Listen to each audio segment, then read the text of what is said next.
second leaflet. It's called New Beginnings.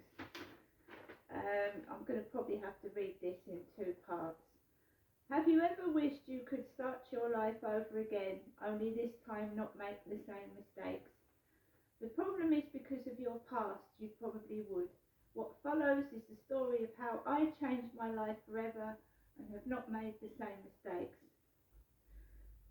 In 1994, I was working for British Telecom in the City of London, but for 15 years, due to the breakup of my marriage and problems at home, I was an alcoholic. In July of that year, I was 45, and shortly afterwards, I received a letter from BT to ask if I would like to take early voluntary redundancy. I declined the offer because I liked my job and it was the only thing that kept me sane. About a month later, they sent me another letter asking the same thing, but with a bit added, to the effect that if I declined the offer and I had not to leave at a later date, I might not get the same deal. So I decided to accept the offer and use the money to get away from all my problems I had at home.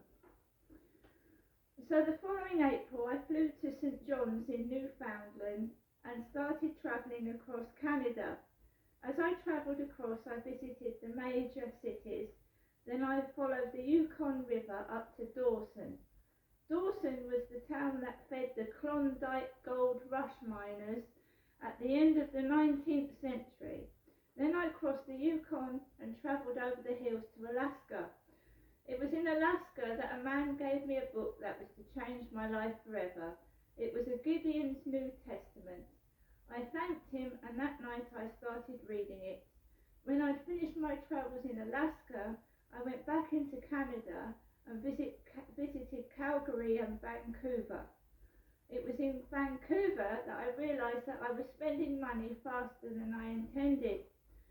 So I went to Victoria on Vancouver Island to see a chef who had given me a lift in Canada to see if he would give me a job for a few months. He declined because I didn't have a work permit, but he sent me off with a nice meal and a few drinks. A couple of days later, I took the ferry over to Seattle in the USA. It was there that I decided to save money by walking down the west coast of the states to San Diego. Using my tent and only spending $10 a day, I would clear my credit cards and start all over again. So I'll read the rest in a moment.